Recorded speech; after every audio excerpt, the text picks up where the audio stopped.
रानातली ताजी मका आणि आईच्या हातची चव काय वेगळीच असते. चुलत्याने रानातनं मक्याचं वजन आणलं होतं, अगदी हिरवगार ताज, आणि त्यातली चांगली चांगली कणसं मोडून काढली आणि परत ही उकडायसाठी आई आता सोलायला लागल्या. वैरणीसाठी उन्हाळी मका केली होती रानात, त्यातले हे थोडे थोडे वैरण आणले जाते रोज. त्यात काय काय रोज गावतात कणसं थोडी थोडी. तो पण इकडं मान्याचं आमच्या चाललेलं उन्हाला बसून लोळ. माझ्या बायकोची परस बाग आहे बघा. आमच्या मुलासाठी ताज्या आणि बिना केमिकलच्या भाज्या मिळाव्या म्हणून ही तिनं बाग तयार केली आहे. या परस बागेत पालक, चवळी अशा अनेक प्रकारच्या भाज्यांचं बी तिनं लावलं. कणसाचा पाला आम्ही फेकून देत नाही, कारण कणसाचा पाल्याचा उपयोग गुरांच्या वैरणीसाठी पण होतो. ही आता आईनं ते राहिलेला पाला होता तो टाकला पिंकीला आणि राणीला. ही आमची पिंकी आणि राणी आहे बघा, चालल्या मजेत खायचं. आता अगोदरच्या वजातनं आणलेली मका होती, ती मोडलेली मका आता या आईनं वाळवलेली आहे.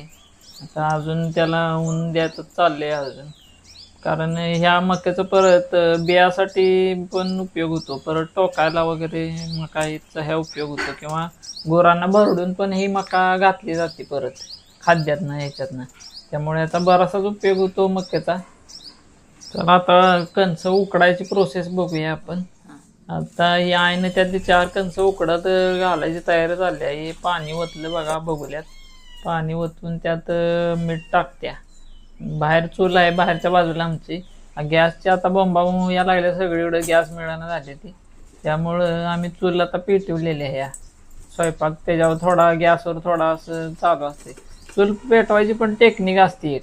आता आहे ना बघा, ह्या चुलीतला इस्तू काढला आणि त्या चुलीत टाकला इस्तू, आणि आता चूल पेटवायला. म्हातारा म्हणायची आत्ताच्या बायकांचं लाड झाले ती. पहिला आमच्या वेळेस म्हणली रोज चुलीवर जेवण असायचं, आणि पहिला धूर एवढा असायचा पण कधी त्रास वाटत नव्हता धुराचा.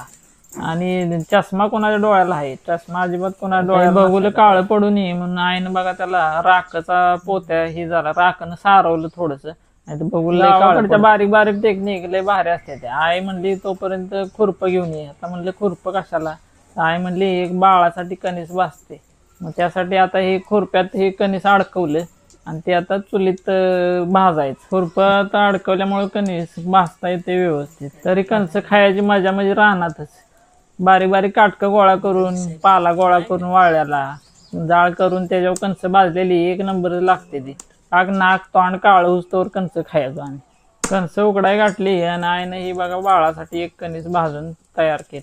मॉलमधलं सिनेमा थिएटरमधलं पॉपकॉर्न आपण कधी बघितलं नाही, पण शेतातलं कॉर्न लय मांदाळ खाल्ले आम्ही. इकडं अनुराजनं कणसावर लावला होता दणका, कणीस जरा जुन होतं त्यामुळे म्हणत चावणं झालंय. कसं लागतंय बघू,